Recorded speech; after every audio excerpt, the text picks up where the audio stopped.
Analysis paralysis से निकलना fast moving markets में। What if I told you कि ट्रेडिंग में सबसे महंगा गलती जो आप करते हो वो बैड एंट्री नहीं होती, वो लूजिंग ट्रेड नहीं होती और ना ही अकाउंट ब्लो करना होता है, बल्कि वो ट्रेड होता है जो आपने कभी प्लेस ही नहीं किया क्योंकि आप अभी भी एनालाइज कर रहे थे जब मार्केट आपके बगैर ही मूव कर चुकी थी। आपने सब कुछ देखा, प्राइस आपके लेवल तक आई, स्ट्रक्चर ब्रेक हुआ, मोमेंटम एक्सप्लोड हुआ और बाय या सेल क्लिक करने के बजाय आपने एक और इंडिकेटर खोल लिया, टाइम फ्रेम चेंज किया, ट्विटर चेक किया और एक और कंफर्मेशन का वेट किया। जब तक आपको यकीन हुआ मूव जा चुका था और जो फीलिंग बाद में आपके सीने में थी वो डिसिप्लिन नहीं थी बल्कि एनालिसिस पैरालिसिस थी, जो फास्ट मूविंग मार्केट्स में प्रॉफिटेबल ट्रेडर्स का खामोश किलर है। ये कहानी है कि स्मार्ट ट्रेडर्स फ्रीज क्यों हो जाते हैं, फास्ट मार्केट्स हेजिटेशन को कैसे पनिश करते हैं और एलीट ट्रेडर्स क्लैरिटी के साथ कैसे एग्जीक्यूट करते हैं जब बाकी सब सोच में फंसे होते हैं। अक्सर ट्रेडर्स ये झूठ मानते हैं कि जितना ज्यादा एनालाइज करूं उतना सेफ हूं। ये बिलीफ रिस्पॉन्सिबल, प्रोफेशनल और मैच्योर लगता है, लेकिन फास्ट मार्केट्स में ये डेडली होता है क्योंकि मार्केट्स इंटेलिजेंस को रिवॉर्ड नहीं करती, टाइमिंग को करती हैं और टाइमिंग सर्टेनिटी का इंतजार नहीं करती। असल सच ये है कि एनालिसिस पैरालिसिस नॉलेज की कमी नहीं बल्कि लॉजिक के भेस में छुपा हुआ डर है। आप इसलिए हेजिटेट नहीं करते कि मार्केट समझ नहीं आती, बल्कि इसलिए कि आप बहुत कुछ समझते हो। आप हर गलत सिनेरियो देख लेते हो, हर फेक आउट और हर पुराना लॉस दिमाग में रीप्ले होता है, तो दिमाग आपको इमोशनल पेन से बचाने के लिए प्रोटेक्ट करता है और फास्ट मार्केट्स में ये प्रोटेक्शन पैरालिसिस बन जाता है। स्लो मार्केट्स हेजिटेशन को माफ कर देती हैं, लेकिन फास्ट मार्केट्स उसे एक्सपोज कर देती हैं। रेंजिंग या स्लो कंडीशंस में आप री एंटर कर सकते हो, पुल बैक का वेट कर सकते हो या लेट एडजस्ट कर सकते हो, लेकिन फास्ट मार्केट्स में ब्रेकआउट्स वापस नहीं आते, मोमेंटम पॉज नहीं करता और लिक्विडिटी फौरन कंज्यूम हो जाती है। इसलिए फास्ट मार्केट्स डिसाइसिव एग्जीक्यूशन मांगती हैं और प्रॉब्लम यह है कि ज्यादातर ट्रेडर्स एनालिसिस सिस्टम्स बनाते हैं, डिसीजन सिस्टम्स नहीं। वो इंडिकेटर्स, पैटर्न्स, न्यूज़ फिल्टर्स और स्मार्ट मनी कॉन्सेप्ट्स कलेक्ट करते रहते हैं, लेकिन ये डिफाइन नहीं करते कि सोचना कब रुकता है और एग्जीक्यूशन कब शुरू होता है। बिना इस लाइन के दिमाग काम करता रहता है जबकि ट्रेड ऑलरेडी गो चिल्ला रही होती है। एनालिसिस पैरालिसिस हमेशा रीजनेबल लगती है, जैसे कैंडल क्लोज का वेट करना, lower time frame confirmation, volume या न्यूज़ का इंतजार करना, लेकिन मार्केट कभी सर्टेनिटी नहीं देती, सिर्फ प्रोबेबिलिटी देती है। इसलिए वन मोर कंफर्मेशन असल में ये कहना होता है कि मैं अभी रिस्क एक्सेप्ट करने के लिए इमोशनली रेडी नहीं हूँ। फास्ट ट्रेडर्स समझते हैं कि एग्जीक्यूशन कंफर्ट से पहले होती है, कंफर्ट बाद में आती है या शायद कभी नहीं आती।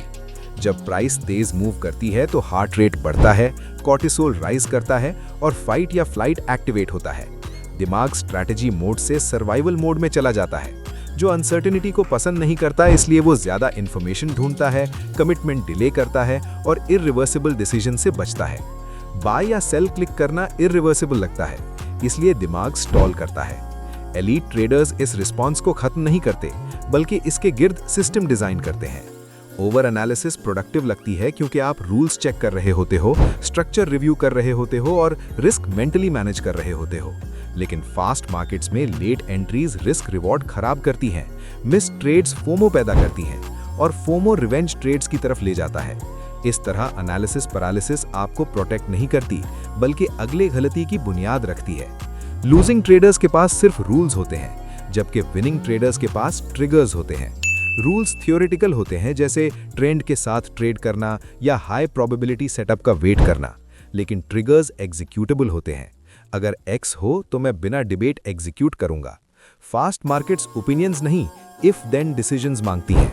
अगर प्राइस स्ट्रक्चर ब्रेक करे और मोमेंटम कैंडल लेवल के ऊपर क्लोज हो तो एंटर करो। अगर स्टॉप डिफाइंड हो और रिस्क रिवॉर्ड क्राइटेरिया मीट करे तो एग्जीक्यूट करो, बिना सोचे, बिना निगोशिएट किए। एक और अजीब सच ये है कि जितने ज्यादा टूल्स आप यूज करते हो उतने स्लो हो जाते हो। हर इंडिकेटर एक नया सवाल पैदा करता है। फास्ट ट्रेडर्स इनपुट्स को कम कर देते हैं ताकि एग्जीक्यूशन ऑटोमेटिक हो जाए। वो हर चीज, हर टाइम फ्रेम या हर सेटअप ट्रेड नहीं करते, बल्कि एक रिपीटेबल पैटर्न को बहुत तेज ट्रेड करते हैं, क्योंकि स्पीड सिंप्लिसिटी से आती है। एनालिसिस पैरालिसिस का इलाज ट्रेड के दौरान नहीं होता, बल्कि मार्केट खुलने से पहले होता है।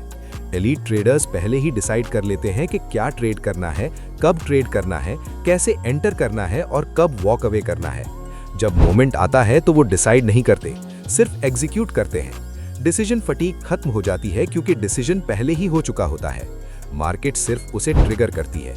ज्यादातर ट्रेडर्स समझते हैं कि कॉन्फिडेंस विनिंग से आता है, लेकिन असल में कॉन्फिडेंस कंसिस्टेंट एग्जीक्यूशन से आता है। जब आप हेजिटेट करते हो तो खुद पर डाउट बढ़ता है, मिस ट्रेड्स दिमाग में रीप्ले होती हैं और प्रोसेस पर ट्रस्ट कम होता है। लेकिन जब आप इम्परफेक्ट होने के बावजूद एग्जीक्यूट करते हो तो डिसिप्लिन स्ट्रांग होती है, रियल फीडबैक मिलता है और इंप्रूवमेंट तेज होती है। फास्ट ट्रेडर्स राइट होने का निशाना नहीं रखते, बल्कि डिसाइसिव होने का रखते हैं। असली तब्दीली ये है कि परफेक्ट ट्रेड पूछना बंद करो और ये पूछना शुरू करो कि क्या ये मेरी एग्जीक्यूशन क्राइटेरिया को मीट करता है। परफेक्शन फ्रीज करती है, जबकि क्राइटेरिया आपको मूव करते हैं। फास्ट मार्केट्स आपकी कॉन्फिडेंस की परवाह नहीं करती, वो आपकी रेडीनेस को रिवॉर्ड करती हैं। एनालिसिस पैरालिसिस सिर्फ पैसा नहीं लेती, बल्कि सेल्फ ट्रस्ट, मोमेंटम और साइकोलॉजिकल कैपिटल भी छीन लेती है। हर मिस ट्रेड दिमाग को बताता है कि तुम फिर हेजिटेट किया, और धीरे धीरे ये आइडेंटिटी बन जाती है जो बिहेवियर को कंट्रोल करती है। फास्ट मार्केट्स में जीतने वाला ट्रेडर सबसे ज्यादा स्मार्ट या एनालिटिकल नहीं होता, बल्कि वो होता है जो कह सकता है कि मैंने तैयारी की है, मैं अपना ट्रिगर देख रहा हूँ, मैं एग्जीक्यूट करता हूँ और आउटकम एक्सेप्ट करता हूँ, बिना ड्रामा, बिना ओवरथिंकिंग और बिना पैरालिसिस के। सच ये है कि जब तक आप रेडी फील करते हो, अपॉर्चुनिटी जा चुकी होती है। फास्ट मार्केट्स क्लैरिटी का इंतजार नहीं करती, कमिटमेंट को रिवॉर्ड करती हैं। इसलिए जब अगली बार प्राइस एक्सप्लोड करे और दिमाग एक और कंफर्मेशन के लिए चीखे, तो खुद से पूछो, क्या मैं अपना कैपिटल प्रोटेक्ट कर रहा हूं या अपना डर? क्योंकि मार्केट तो पहले ही डिसाइड कर चुकी है। अब सिर्फ ये सवाल बाकी है कि आप मूव करोगे या फिर से फ्रीज हो जाओगे। हमने इस कंटेंट को बनाने के लिए तफसील से रिसर्च की है, लेकिन इस पूरी कहानी को शॉर्ट वीडियो में एक्सप्लेन करना मुश्किल होता है। शुक्रिया देखने के लिए। लाइक करें, सब्सक्राइब करें और शेयर जरूर करें। आपका सपोर्ट हमारे लिए सब कुछ है।